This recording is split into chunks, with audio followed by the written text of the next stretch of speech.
My school was on where white people lived, leaving my home on the black side of town. Just people coming out of their windows, just like, what the fuck are you doing? And then going on the other side of town and literally having the same thing. Like people just screaming out of their car, just like, what do you do? Like, what the fuck? Everybody being unified in their dislike against what I was doing solidified to me that like it didn't matter. So I might as well just do what I'm gonna do. Blacks and whites, yeah, they both didn't want to fuck with you for the same reason. It's almost, you temporarily cured racism. Yeah, like they were unified together. Yeah, literally, like they all wanted me to fuck off. But first, a word from our sponsors. From the creators of the hit satire Mega comes a new true crime mockumentary about the unholiest of scandals. It's the rise and fall of Twin Hills. What I'm about to tell you is so dumb, it could run for Congress. Twin Hills Community Church is a 10,000-member megachurch in Broad Ripple, Indiana, where you can find a food court, a lazy river, and a personal relationship with Jesus Christ. And behind it all, it's enigmatic pastor Steve Judson. Watch what you say. He is a bit of a sex pest. I can say that. That's not a legal term. It's a British term. My name is Grant Haish. I'm a food blogger and now podcaster who has stumbled upon the biggest story of my career. It's about Jesus, chicken nuggets, weird sex, Bible stuff, and 100 other things that I don't have time to mention in this ad. So come, follow me as I stop at nothing to uncover the truth of a church that is too big to fail. And then he cast me aside as if I was some sort of Judas. He's the Judas. If there's a top 5 Judases, he's the number 1 Judas. Follow Mega and listen to our new miniseries, The Rise and Fall of Twin Hills, starting May 21st, wherever you get your podcasts. The accusations won't stick.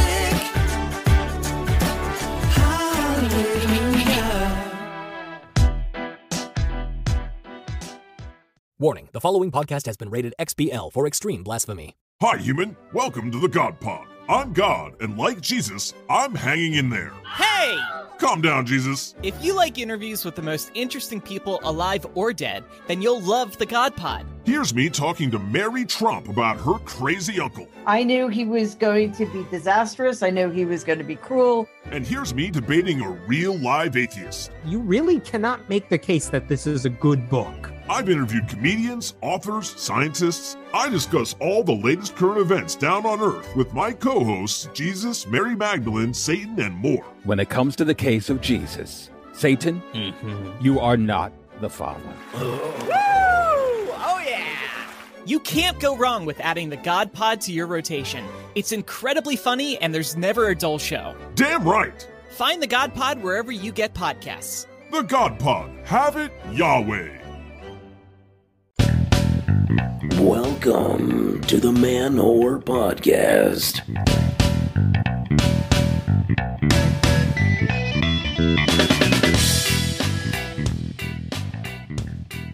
What's up, all you lovebirds, all you snuggle monsters? What's up, dick demons and whoremongers? This is Billy Procida, and you're listening to the Man-Whore Podcast. Real hodgepodge of those up front. I did not exactly plan it out. Hi, everybody. Welcome to my show. Coming at you every Wednesday for the last 9 years of sex-positive conversations. On occasion, we've been accused of being a comedy podcast. That's pretty cool. I am a comedian, but I do think I have a superpower where I bring on really funny people and I make them unfunny. I do this terrible thing where I ask them how something makes them feel.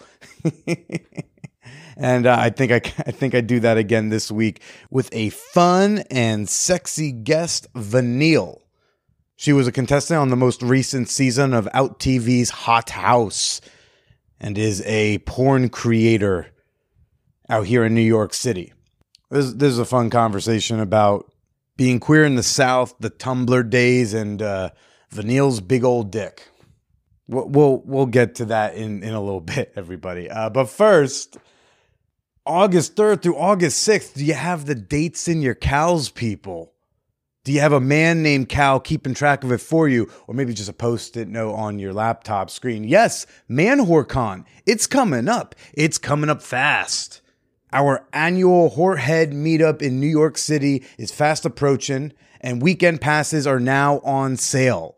If you're hearing this right now during the month of May, You can get a discounted ticket if you click the link in the show notes. If you click a link that I emailed to you or that I post on social media, that's going to be a little more expensive. But if you click the link on these here show notes, you're going to get a discounted weekend pass to ManwhorCon. I'll soon be telling you more about what we're doing that weekend, but it's a lot of fun activities with like-minded listeners, and I hope to meet you and see you there. More immediately, the Naked Comedy Show is at Hacienda this Saturday. We have 8 o'clock and 10 o'clock shows, completely different lineups of comedians on each show. So if you want to get tickets to both, hey, come, hang, stay around, take your clothes off because it's clothing optional for the first 2 rows. Link to that also in the show notes. You'll also see some of my other stand-up comedy dates. The rest of them, involve pants. Be sure to check that out if you want to see me tell some jokes this week in Staten Island and Brooklyn. Going to keep the intro a little tight this week. Going to keep it a little bit on the briefer side. I feel like I've had several weeks in a row of vulnerable oversharing and frustrated, passionate rants. And, I'm gonna take a little breather here. Oh, wait, no, I can talk about this. Hold on. So there's a party at Hacienda towards the end of June. This is good. Okay, so towards the end of June, there's going to be a party at Hacienda, and it's called Fantasy Fest.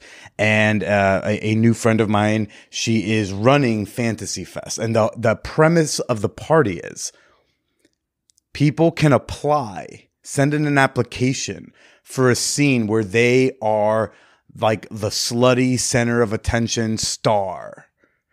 And this woman, she's going to, accept some of the applications for these scenes. And those scenes will be the scenes at the party. And the only requirement for these scenes is it has to involve group sex. If you have a fantasy and it involves multiple people and you don't have people, you send in your application with your fantasy. And if it's approved, she's going to make it happen at this party. And she told me, she's like, we were just texting 20 minutes ago, and she's talking about how she would like to have some more scenes, some more applicants with male center stars, where a man is the center of attention. And obviously, I'm just like, gosh, I would love to be one of those. And she's like, maybe it's you. And I'm like, what do I do? What would my application be? What do I propose as a scene? I'm a dude who has almost professionally come up with crazy, insane, slutty scenes, and yet my scenes, at least the group scenes, typically do not involve me being the center of pleasure. Either it's something where it's mutually pleasurable and it's something with usually 1 or 2 other people, or it's like a group scene and it's for the pleasure of somebody else. Usually it's a woman who wants a gangbang, or my friend Roxanne who wanted a bunch of dudes to eat her pussy, which we turned into a podcast episode, The Oral Sex Auditions. Go check it out, episode 180. And I'm just trying to sit here I would love to be the center of attention of multiple women.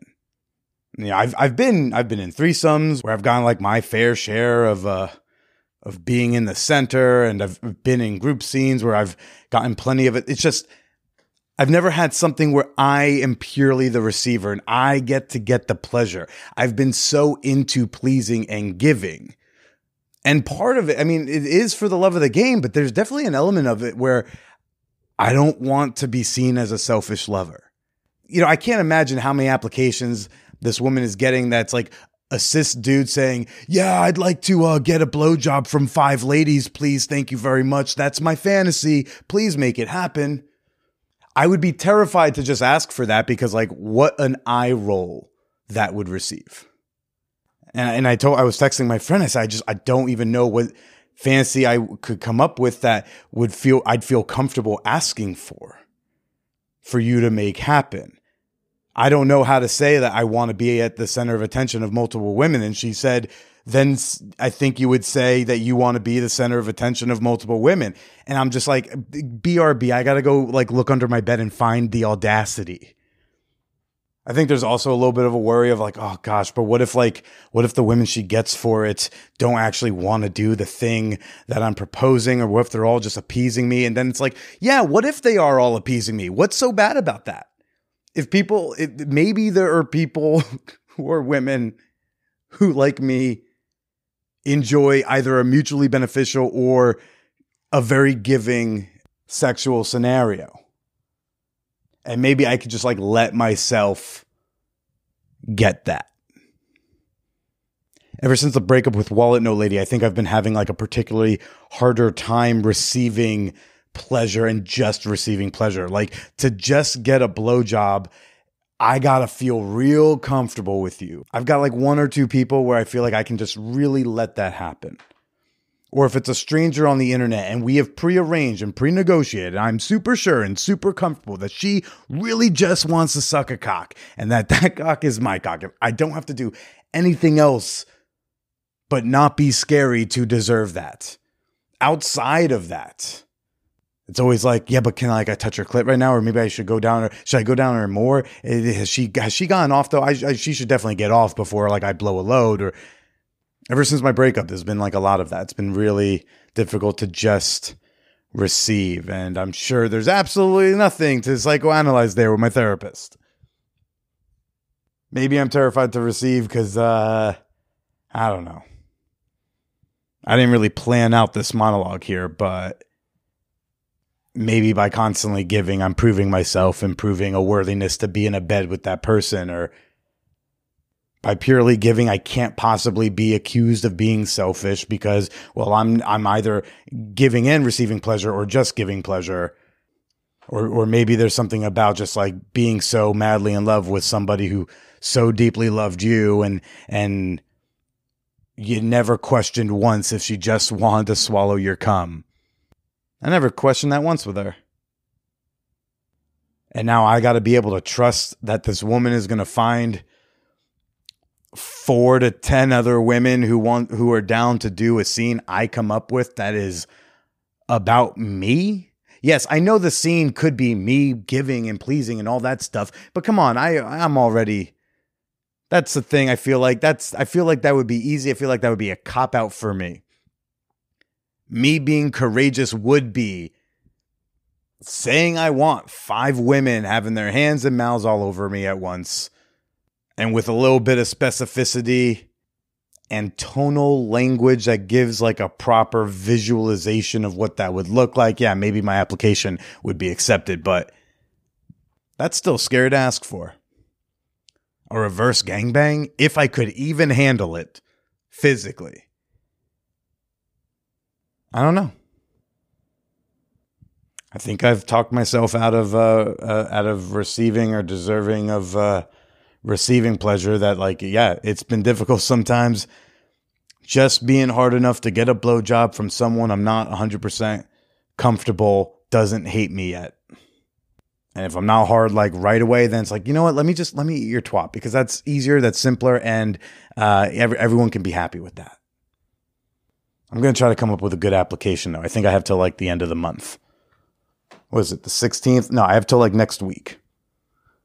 We'll see if I come up with something good. And if not, I'm still going to go to the party because, hey, if I can lend my mouth or fingers or cock to someone else's fancy, like, apparently there will be some like gangbangs at this thing. I'd love to be of some help. But oddly enough, it might actually be a step in the right direction for me to be so audaciously selfish. We'll see. The way I'd rather be more selfish these days is financially. And that's why I want to remind you that, for 7 cents a day, you can feed a hungry podcaster in Brooklyn. Did you know this? Patreon is a membership platform and is the best way and has been the best way for a long time to support me and the work I do here at the Man Whore Podcast. So if you're not new to the show, if you like what I do, if you show up once or twice a month to see what we're talking about on here, consider doing your part and throwing a couple dollars down. And if you're showing up every week, maybe sprinkle a little bit more. I've got 3 main tiers, the $2, $5, and $10 tiers, a slew of great rewards, bonus content, extra episodes, behind-the-scene posts, and special privileges in the Champagne Room, our Discord server. And one of those little perks, probably the babiest of the perks, but one of the perks is you get a shout out on the show, which is right now, the fan whore appreciation moment. Okay, Madison, I want to say thank you for giving yourself to the show in more ways than I'm allowed to say under that name. You know what you've done, and I thank you for it. Thanks for supporting the podcast. Thanks for supporting the show. Thanks for fucking me in the bathroom on the Lower East Side. It was a good time. And you too can become a member and not necessarily bang me in a dive bar bathroom, but everything else you can definitely do. You can support the podcast, again, for as little as $2 per month. No pledges too small, no pledges too late. Become a member today at patreon.com/manwhorepodcast or download the Patreon app and find me on there. You like how I'm able to try to see, I like to ask for reasonable, realistic things, like asking you to give me $2 as opposed to me asking for like a reverse gangbang from someone who says, I would love to make a reverse gangbang happen for you. And I swear to God, if I can ask for and receive a reverse gangbang from this lady at this play party, but I can't get $2 from you precisely, that's an interesting world.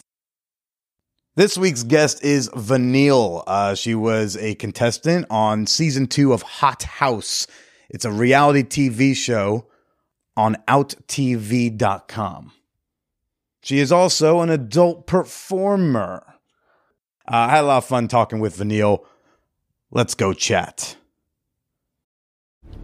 This episode is brought to you by the new Disney Plus original series, American Born Chinese. Based on the graphic novel by Jean Luen Yang, American Born Chinese tells the story of an average teenager that becomes entangled in a battle with Chinese mythological gods. This star-studded cast includes Academy Award winners Michelle Yeoh and Ke Huy Quan, plus Daniel Wu, Jim Liu, and Ben Wang. American Born Chinese, premiering May 24, exclusively on Disney Plus. I felt like I had to play it up a little bit. Okay. I felt like because I'm a pretty melatonin kind of just like stoner, wear a beanie with a giant hoodie all the time kind of girl. Really? Like, yeah. Like I really, not at this moment, I have the tightest jeans possible on. But I felt like there's cameras, there's people that are going to be watching. So I need to be at least a little bit more, dare I say girly? Dare I say, giggly, just like make sure that like I'm treating this camera as like some guy that I want to pay for my drink. Just like laughing at all his jokes, you know, just like having a great time hanging out. And by like the 4th or 5th day, that kind of fell off. And I just realized I can just kind of hang out and just kind of do what I wanted to do and smoke weed and it'll still be fine. But in the beginning, I really kind of had it in my head that I had to like, you know, be me but better. If you that but makes sense. better. Yeah, if that makes sense. I mean, no, it makes sense. It's just interesting you choose the word better and not like more exaggerative or more femme or more girly or more giggly. You go in with better as if your normal state isn't good enough. It's more like my normal state is like, I think it's so heavy like 2 minutes in. But. Yeah, no, but I feel like my normal state is, oh God, I don't want to say mundane. I want to say melatonin. I want to say just a little, But why don't you think being chill is interesting or great? Because on TV, it's like there's so much going on. There's so much happening. If you're kind of just the one thing standing still, it's more of like a stain, I feel. And I'm a TV watcher. I'm like a reality TV watcher. And like, I know what it means for someone to play up themselves. And if that could actually like hurt them or help them when it comes to TV. And it usually more than not helps them because if you're just in your head, people can see that. But if you're trying to be happy and you're trying to like find the joy and just getting eliminated, then people can relate to that as well. Probably more so than just the crying, if I'm being honest. Did you have to play that up in like the audition interview stuff too, or were you yourself in Chill Stoner? Do you think? In the interview, oh God, I think I was a little bitchy in the interview. That's probably what they were like. Oh, let's get that bitch on. Let's get this fucking bitch on. Yeah, and I felt like that's and I felt that's why they that's what they would do if they saw I was a bitch. So I was a little bit more bitchy in the interview. I was like, I'm like the best at everything, and I can probably win this in my sleep. And so but like that's not me. And if I'm being honest, I just wanted to be on TV. So that's fair. Well, it's a good time to say right now, I'm here with porn star Vanniall, one of the members of season 2 of Hot House on Out TV. Ooh. Am I saying, I know I'm very straight, but like, how do is it Hot House? Is it Hot House? Everyone that I've met, including production, has said House. House, okay. So I don't know why they spelled it like that, but I'm pretty sure it's just House. Yeah. Do you want to tell people what Hot House is? Well, Hot House is a sex work competition show. It's sort of like almost like the Challenger, a little bit like the Survivor, but with sex workers and not so challenging challenges. It's really just like a fun time. It's like queer summer camp, but for sex workers. Interesting. It's a good time. It's a really fun time. It's a really fun show. I didn't even realize it was sex work related. I thought it was supposed to be like kind of like queer. It was getting like queer icon, a queer sex symbol. I didn't realize it was like were y'all shooting content together in the house? No. I think a lot of us had the thought to, but were really exhausted. It was really long days, like shoot days for the show. So there was no time. Were y'all living but you were living in a house together? Yeah, we were living in the same house together. It's not like during the downtime, you never want to be like, oh. No, I couldn't even masturbate. Like I didn't. Like I notably went a week with no nut. How hard did they work, you poor people? Too much. That you were like, I can't even jerk it to relax. But also, I'm in a house with a bunch of people, so like, where am I going to go to jerk it? You're in a house with a bunch of porn creators, like anywhere, I would imagine. A bunch of porn creators that are on set for like a competition show. So there's like garments and wigs everywhere. I'm going to like... I would just be like, I'll aim... I would just walk by and be like, just please aim away from my wig. Thank you. It's very expensive. But several people, I guess I was the only one. Several people said that they got several nuts in. But no, we didn't get to film anything. I wish we filmed some dirty, gross content there. That would have been really nice. Who would you have wanted to film with the most? Ooh, Austin. Do you know Austin Spears? Who? Tell me about Austin Spears. Austin Spears is this hot, very hot little trans boy. Little blonde, fiery, very, very just like... I wouldn't say pig bottom, but like... eager bottom. I can already tell there's going to be so much vocabulary lessons here. Did you say pig bottom? Mm-hmm. A pig bottom. What's a pig bottom? So a pig bottom is pretty much a guy that becomes a pig for a dick. Okay. So he'll eat it up, gobble it up, pretty much like a pig. No questions asked. Will do anything you want. Why is that a pig thing? Because, like the eating, okay, like that really eager eating. Okay. Is what a pig bottom would kind of sound like. Is there such thing as a pig top, or are there only pig bottoms? No. I feel like we're going to go through the entire farmhouse. I guess you've got to be in eating to. I'm aware of a lot bottom. of the body type animals. Yeah. Apparently my goal weight is otter. Okay, yeah. Are you? I see the beard, but how? I have hairy are you? Chest hair. Okay. I'm not like those dudes where it's like from neck to waist. It's all hair. It's Wolverine. Just, I don't know. I don't feel comfortable being a bear. Okay. I know bears are in. I know people love bears, and yet like my body dysphoria would struggle. It's like no. Like bear. I'm working on. I'm trying to settle into like beefy. I'm trying to be comfortable with like I'm beefy. I was like I guess that can be. I'm not quite dad bod. It's weird. I like beefy too, though. Beefy's a good one to call someone. Yeah, it looks like I like totally worked out a lot 6 months ago. You know? Yeah. Like the body type is just found out my cholesterol's high. That's I think beefy. No, but can I say something? I don't like muscly guys, and I'm not saying that in any way, shape, or form because there's probably no muscly guys listening to this. What? I'm against the emails. I do not like muscly guys. If I can like really see the veins coming in and out of your biceps, it starts to scare me. Okay, but like, how muscly is muscly? Like, I look like I could lift your air conditioner. Correct. But what's muscly? Like lean muscle? Like just, can't pinch anything? Yeah, like the shirts are just like, there's no matter what kind of shirt well, actually a lot of those guys wear the small shirts. So, but like, it's just like they're bulging, you know? Those big bulgy guys. Johnny Rocket? What was his name? That blonde guy. Oh, Johnny Bravo. Johnny Bravo, The yeah. cartoon Sort of like a Johnny Bravo type. I don't like that. Because they usually have no ass. If you, I mean, you probably haven't noticed, but I have certainly noticed.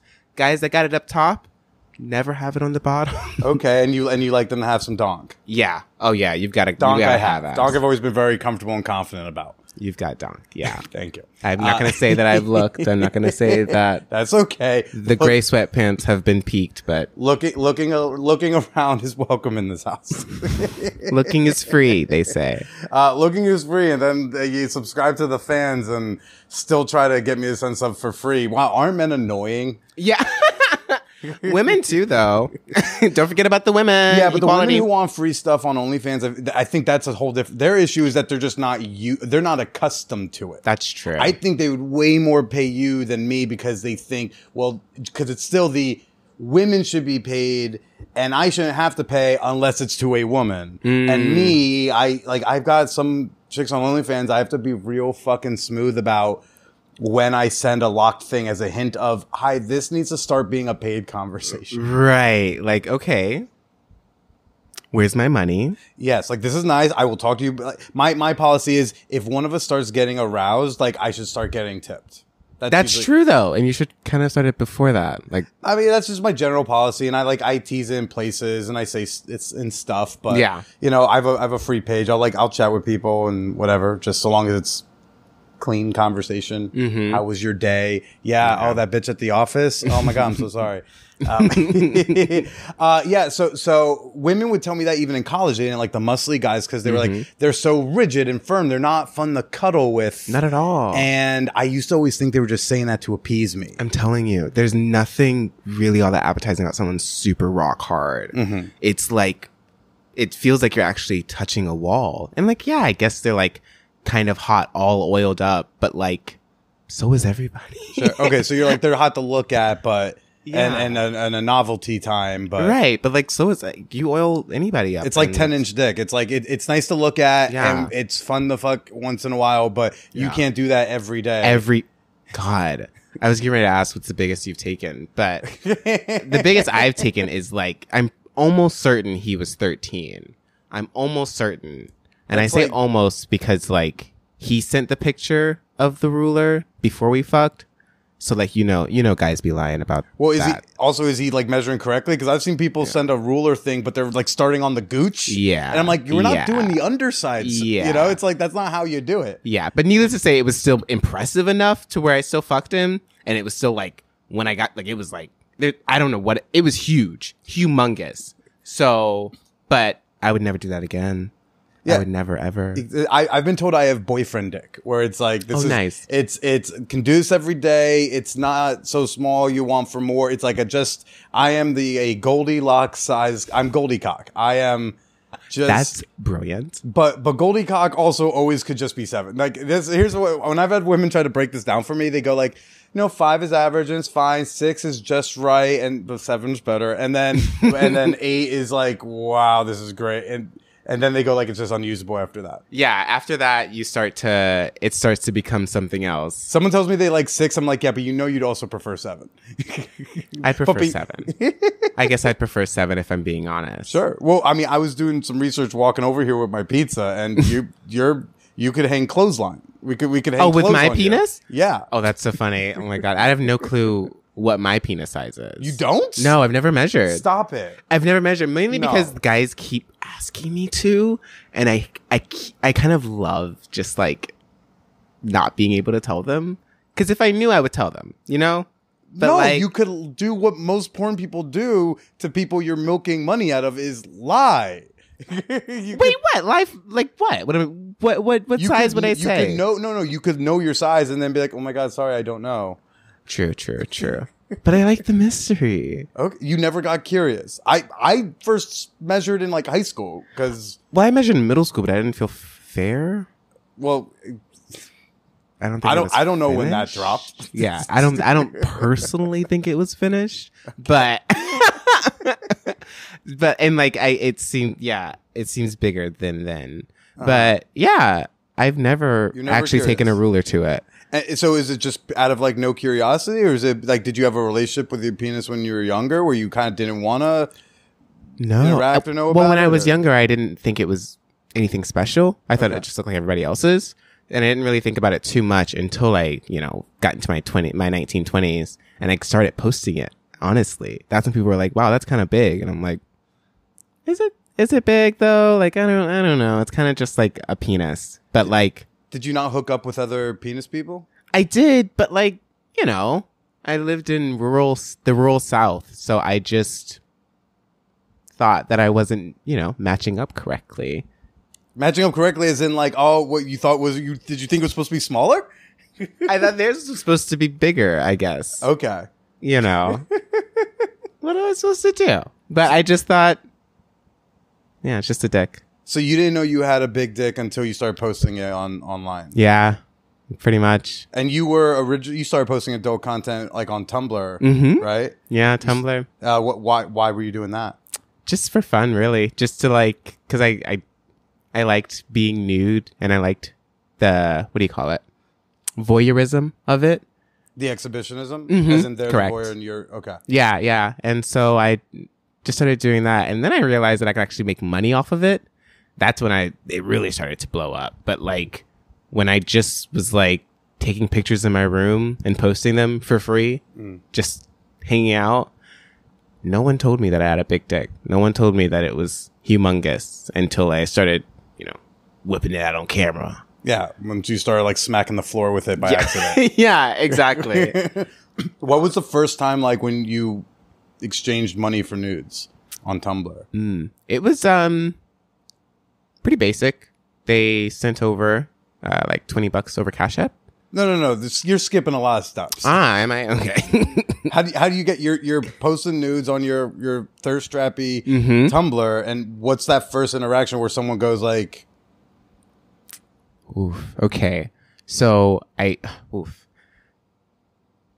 would take about 20 pictures. Okay. And then I'd post about 2 of those pictures and say, this is from a 20 pic like folder or something of that sort, or a 20 pic sort of, the word is folder. I don't know why I need to know. Yeah. Set. Oh, there you go. Thank you so much. That's all right. A 20 pic set and $20 if you want to buy it. And that was really it. Cause that's what everybody else was doing. A lot of people call themselves Tumblr girls.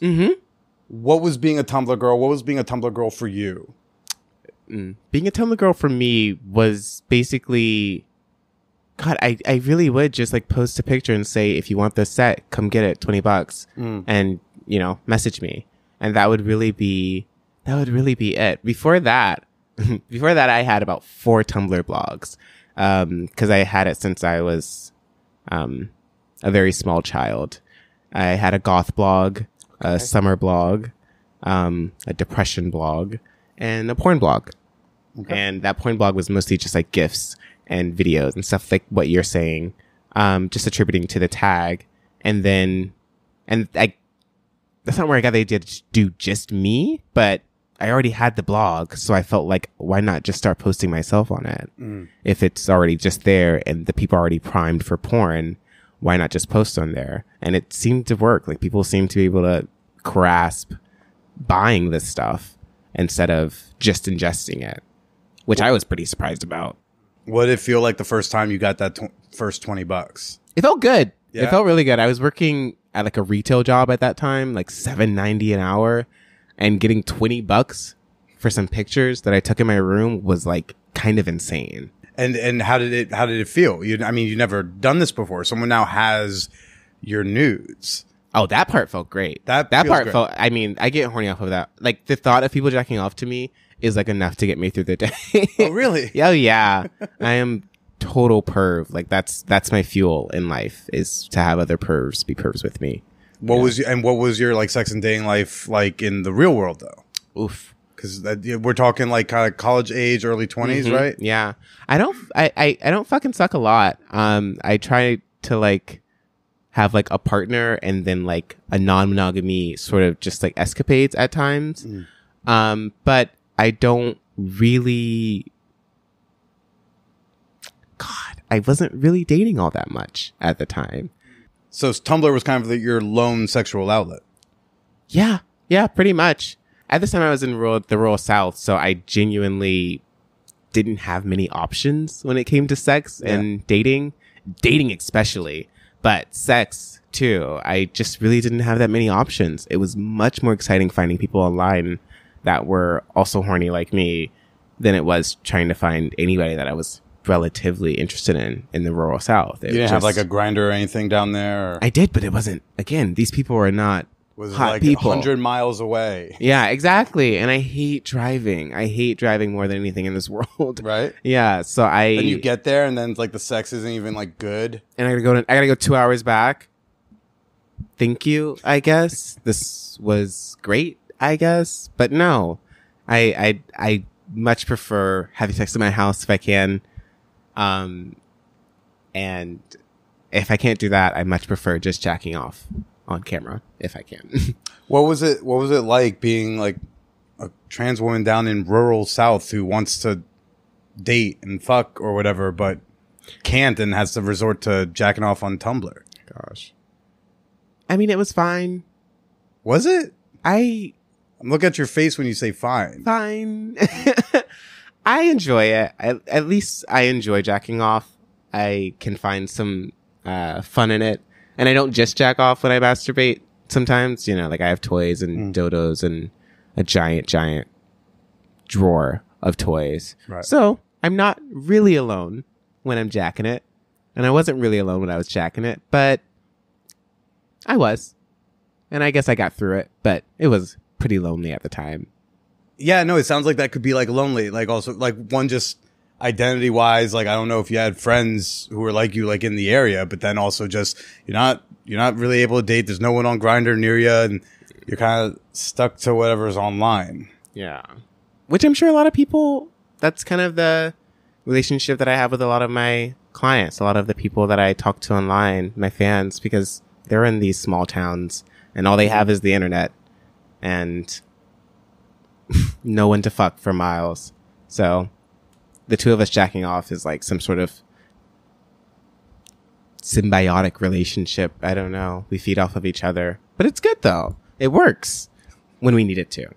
When you needed it to. Yeah. When we're horny and want to jack off. I mean, like when were you first able to, like what was your first hookup like down south? You mean my first one in general?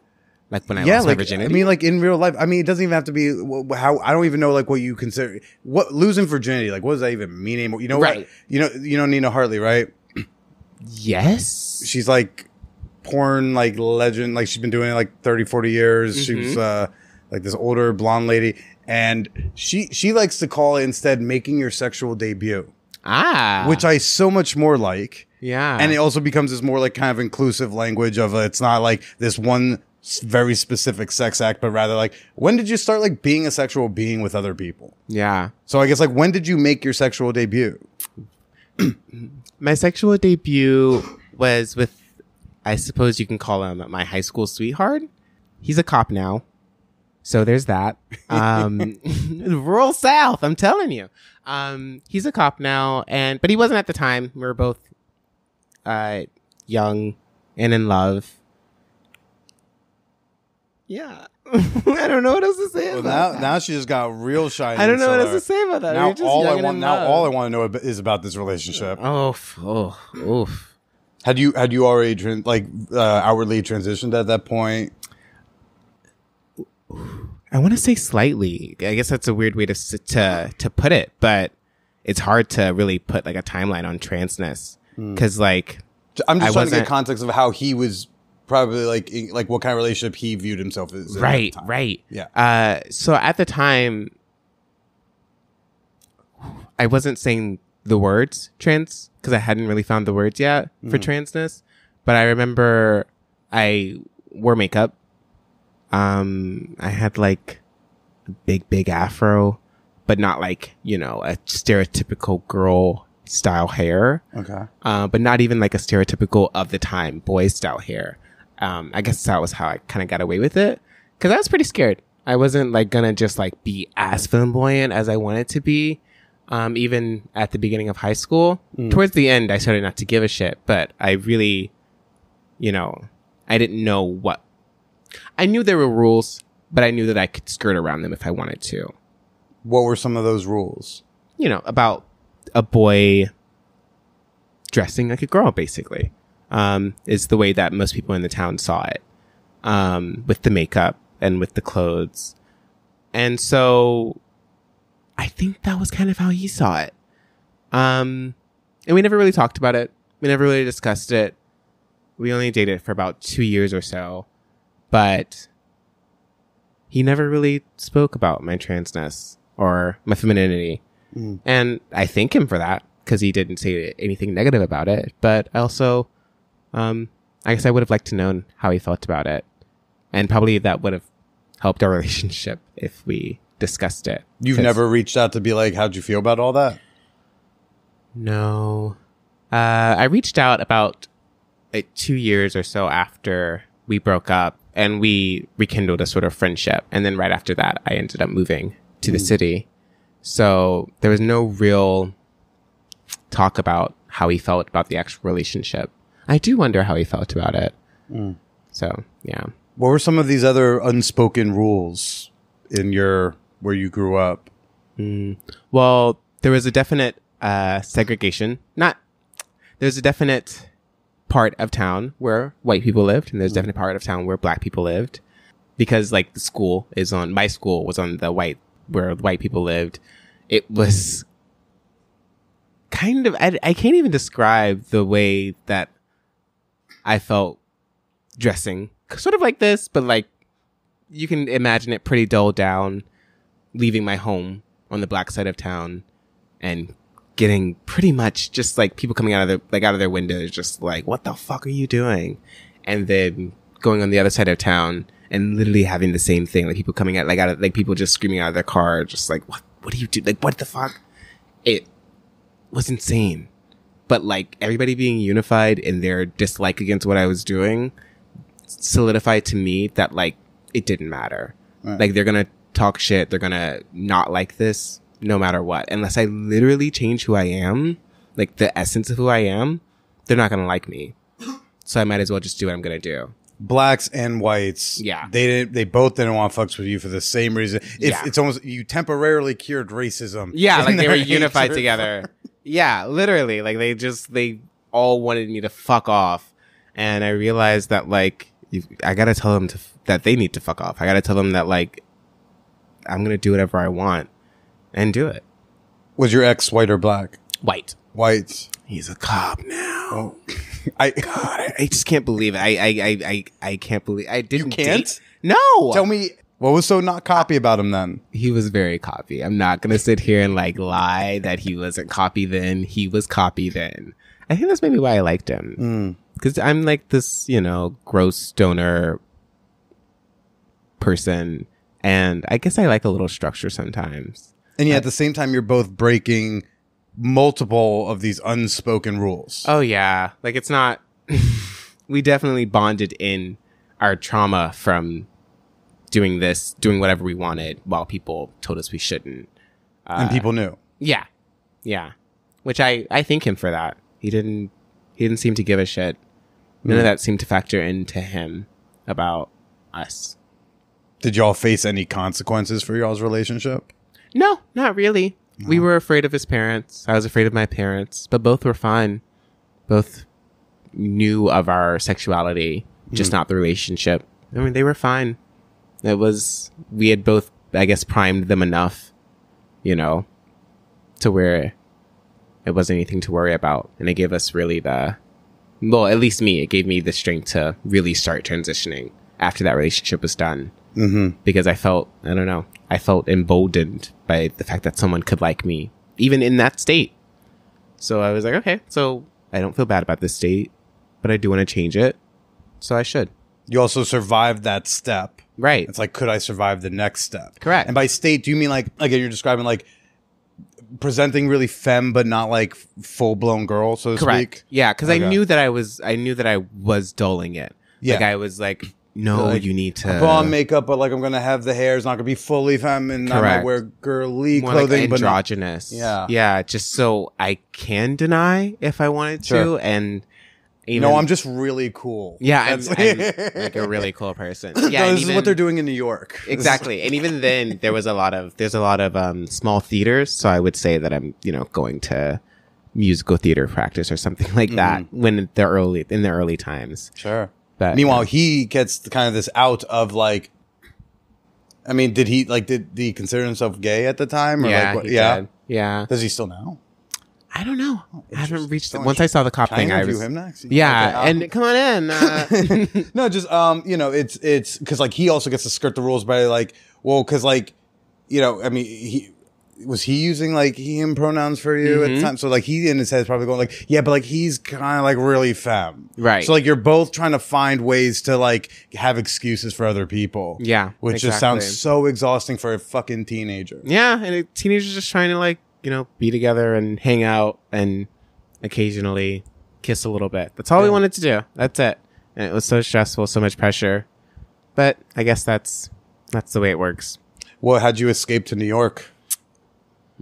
Well, that's funny. I saved up money from Tumblr, being a Tumblr girl.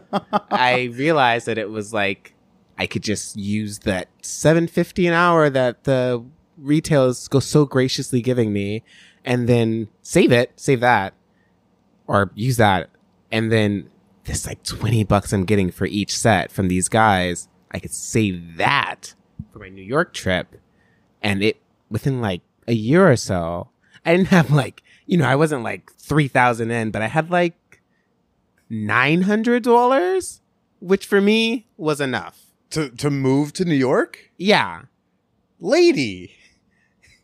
$900, I think, was enough to move to New York in like 1978. Yeah. How the hell did you get here with $900 in your pocket? So I had friends, thank God, friends that already lived here, and I felt like I knew, or at least I felt like I would be able to make enough or keep continuously making enough with the sex work if I put my mind into it, because I knew there was more money into it than I was actually getting out of it. But I knew that I had to like be on it. I had to do the promo, and I had to make sure that I am actually doing all of the sexy things that people, would want to see. And I'd have to have time to do that. So that's when I realized that like, okay, while quitting a job is probably the scariest thing someone can do, that free time that it frees up is so much time to do something else. Do you have trouble sleeping after a long day? Do you also love free podcasts? After years of struggling to fall asleep, I discovered meditation and hypnosis as a way to calm my body and mind before rest.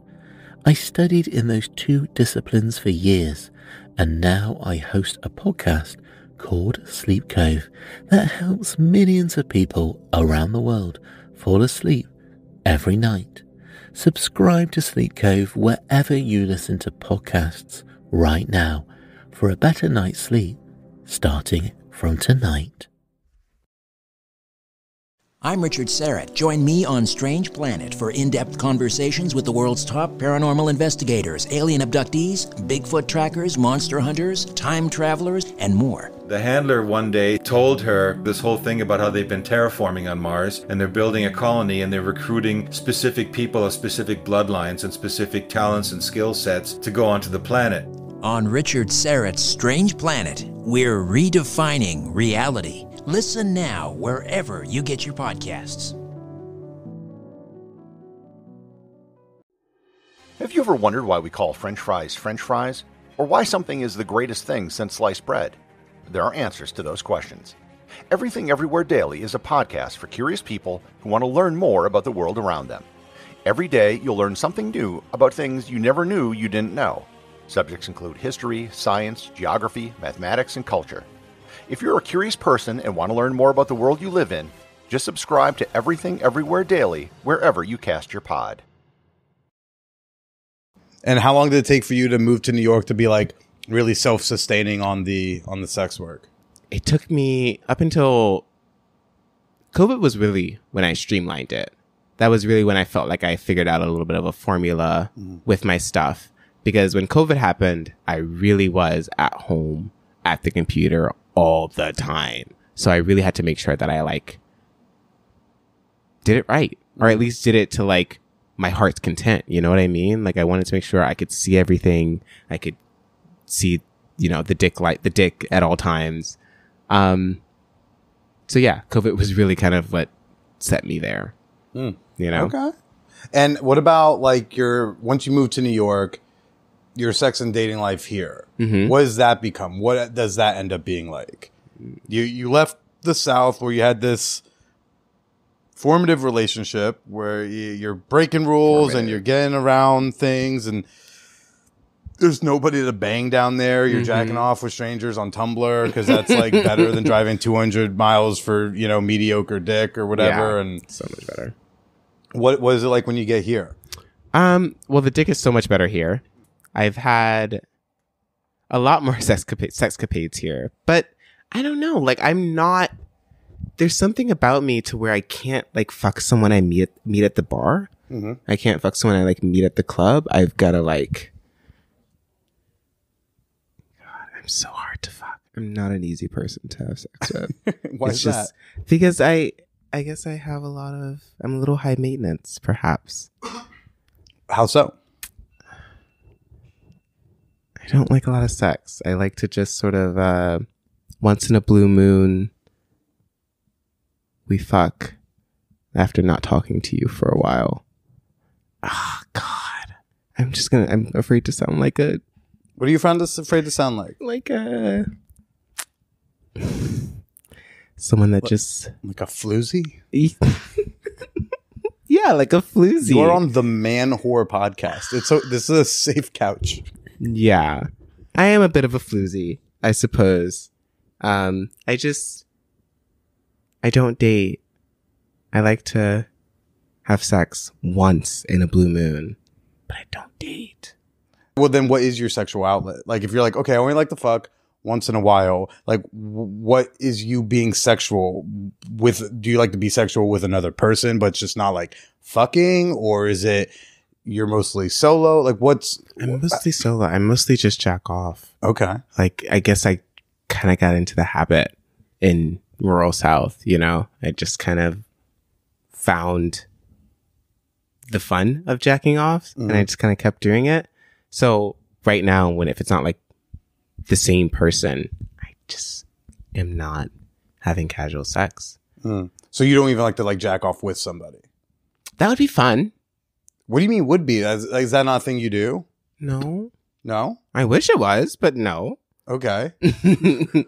No, but it would be fun. I would totally do that if someone suggested that to me. You were in rural South, and part of the reason you got so into jacking off with people like virtually was proximity and like scarcity. So you moved to New York where there's plenty of dick and like you can get plenty of dick if you wanted to or whatever genitalia you want, right? Like you could hook up if you want to, but you don't seem too much. You shoot some partnered content, but it's kind of work. So again, we come back to like loneliness. Like, do you have regular sexual partners that make you feel a little less lonely?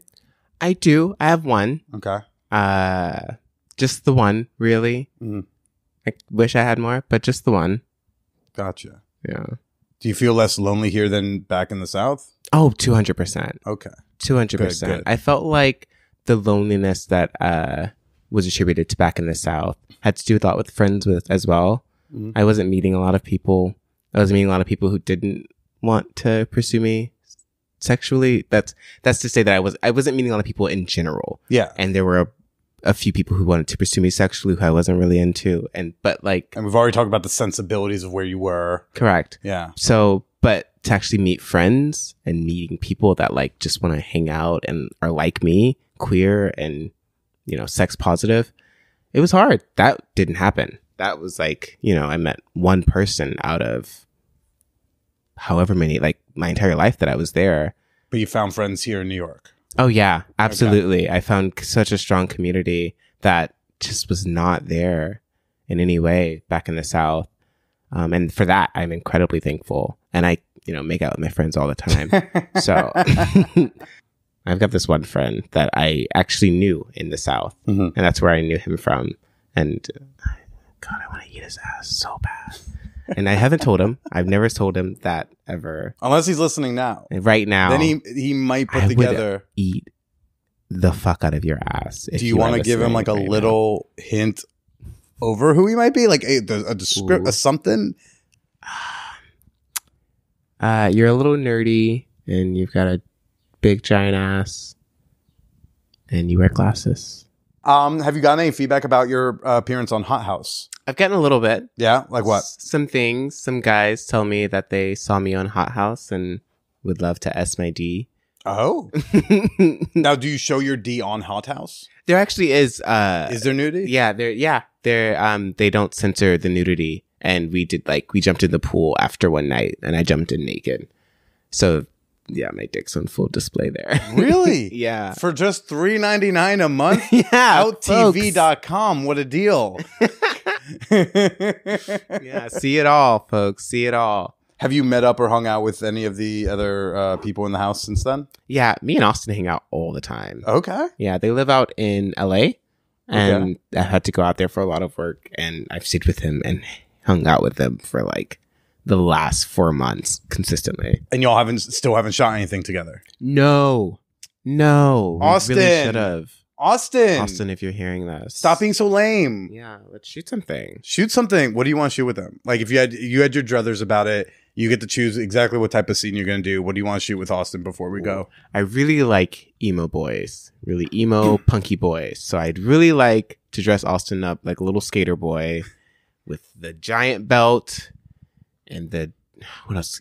You know, backwards cap. You know, all the things that skater boys have. And, you know, fuck him silly. That's my dream content to make with Austin. Austin, there you go. You heard it. So I hope you heard it. And if you did, you too should shoot it. Yeah, Austin. Make your dreams come true. Me. Or be like, okay, by counter with, then we also have to do for me, we got to do, and you do their scene that they really want you to do. We can get 2 scenes. Do you know how much people would pay Austin? So much money. So much.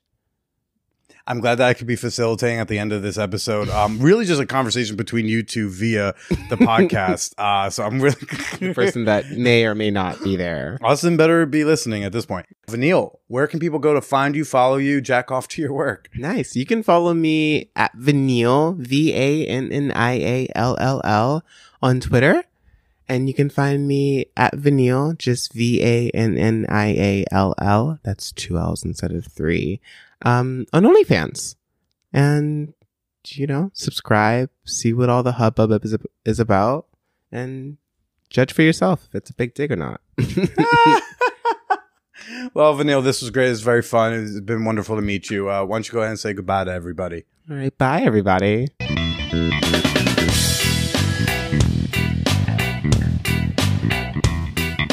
Oh, wasn't that fun? The best place to share your thoughts on this week's show is in the episode discussion channel in the Champagne Room, our Discord server. At the end of these episodes, I have been reading embarrassing sex stories from last month when I was asking y'all for your embarrassing sex stories. This is the last one. I'm going to read one more of them at the end of this little thing right here. Just give me a minute, but I'm going to read one more embarrassing story from the Cap'n, a.k.a. Cap'n Funkasaurus, one of the MVPs in the Champagne Room. But we do hope that you will join us in there. There's a link in the show notes where you can go to manwhorepod.com/Discord. Hey, quick question. If we were in a bar or like a coffee shop and you saw me and you were like, oh my God, is that Billy Prestige? He doesn't look like the picture. Yeah, no, I thought the hair was going to be a little fuller and it's a little You know, okay, like he mostly looks like him, but the body, you know, I know he talks badly about his body, but Jesus, God, come on. You know, it's like if you saw me and you were going to come up to me and say hello, like, would you offer to buy me a tea or buy me a beer, or depending on what you thought about how I looked in real life of gym membership, would you do that? There's no need to wait till we happen to be in the same geographical location. You can virtually buy me a drink when you become a member of my Patreon community. You get a slew of great rewards, bonus content, extra access, and the satisfaction of supporting an independent content creator. No need to wait. Buy me a drink, so to speak, today at patreon.com/manwhorepodcast, or download the Patreon app and find me on there. You know, you can find all this stuff and stuff I'm not even saying right now in the show notes. When was the last time I plugged my TikTok handle, right? Show notes, people. Everything you could possibly need. $5 and up fan whores on Patreon tomorrow are getting a bonus episode. I'm calling it the Big Dick bonus episode because it's all about Vanniall and her great big schlong. Yeah, that's all I can say. But Billy talks about someone's cock a lot. And you'll only hear it on Patreon. Anyways, everyone, I do hope you will join us in the champagne room. I'm going to read an embarrassing sex story. Thanks for tuning in this week. Here comes a little something. I was friends with benefits with this girl who had some issues, namely that she wanted to honk my donk when I was in town. I was there to visit friends, and after an entire day of walking around in the summer heat, she wanted to see me. So after I got a hold of her, it was apparently late, and we did this dance of, I can come over if you want, but we don't have to. I want you to, but don't want you to feel obligated. I should have given up, but damn it, I'm not one to give up on the opportunity of blowing Cap'n Puddin' in the back of a lady's throat. So I headed over there, without realizing it was an hour away. I should mention I drove 6 hours that day, and I was running on less sleep than that over the course of about 3 days. Needless to say, I was desperate as usual. So we finished this stupid dance of, well, maybe, but I don't know, with woman, I'm almost there. That's when she gets the idea that she should shower and put on makeup. And I'm thinking, she really doesn't know how little I expect. And then I realized I haven't had a shower in probably close to 48 hours. So I got a little worried and decided to stop off at a gas station for necessary things. Nail clippers, deodorant, a bottle to piss in for driving. They didn't have a bathroom at the gas station, dude. You could just done it the normal way. And a box of latex offensive linemen for baby batter. Then somehow I gets a conscience and realize I feel bad for her taking a shower, so drastic action was taken. I asked where the bathroom was. Oh, now you do. And proceeded inside, where I washed my junk off in the sink.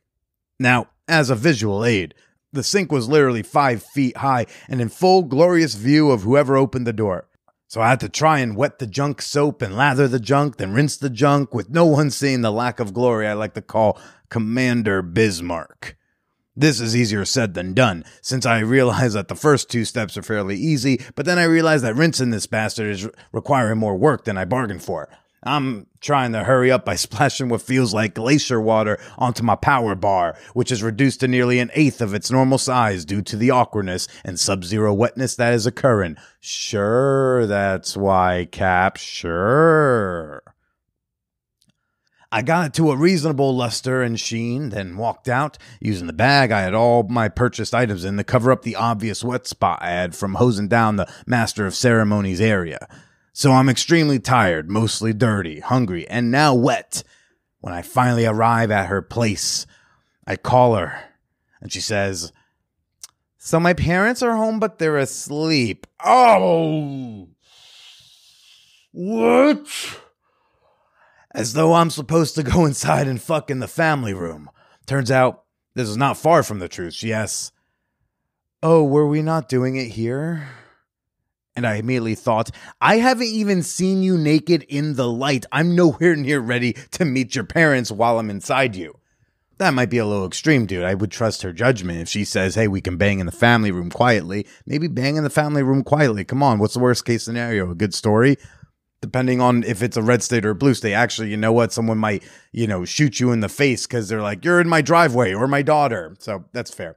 So I told her that, no, we would not be doing things within earshot of her parents. I'm pushing 30, damn it. So she gets in the car and starts talking about there's nowhere to go that's dark enough. To which I promptly found a corner of the neighborhood that had not a single light on anywhere, pitch black. This was greeted by, there's people in there. Oh, what the hell? How does someone block out the fact that there's parents in the next room? But oh, lordy, there's 85 people with telescopes out in their front lawns hoping to catch a glimpse of a couple fucking in a rental car. I said, fuck it. Let's go back to your place. Because now it wasn't about getting off gracefully and politely. It wasn't even about getting off like a boss. It was about getting off like the boulder from Raiders of the Lost Ark. Big, fast, hard, and with John Williams conducting a horn section. Oh man, this dude's like comedically after my heart. Do you want to write for me? Okay, so we get to her place and proceed to nearly fucking tiptoe across her front lawn.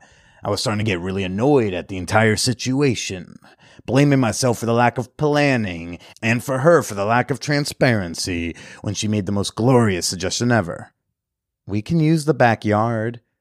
Terrific. I'm supposed to be a mature adult, and here I am about to do her in her backyard where her parents' windows is less than 20 feet away. Oh, and it gets better. She says, you can sit on the workout bench we have if you don't want to stand. I'm about ready to cry at this point. I felt bad enough for her that I baptized my holy rod of pounding in the blessed fountain of 7-Eleven pond scum, and now I'm about to sit bare ass naked on a workout bench where her dad probably dropped back hair and sweat at some point. Long story short, she went leech on my power pole, which lasted for about 4 minutes. Thank the maker.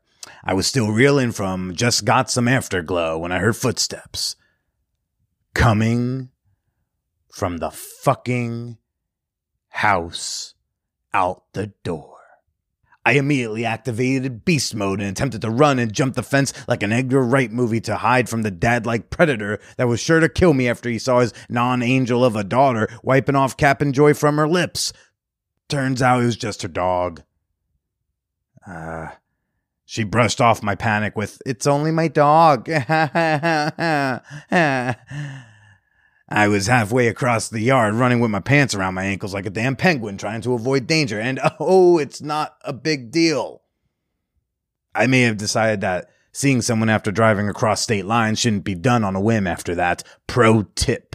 If you drive a rental car with cruise control for more than 3 hours a night, you are legally allowed to masturbate in 47 states. Whoreheads, I have not fact-checked that statement, so take it with a grain of pudding. Thanks, Cap'n. Everybody else, stay slutty.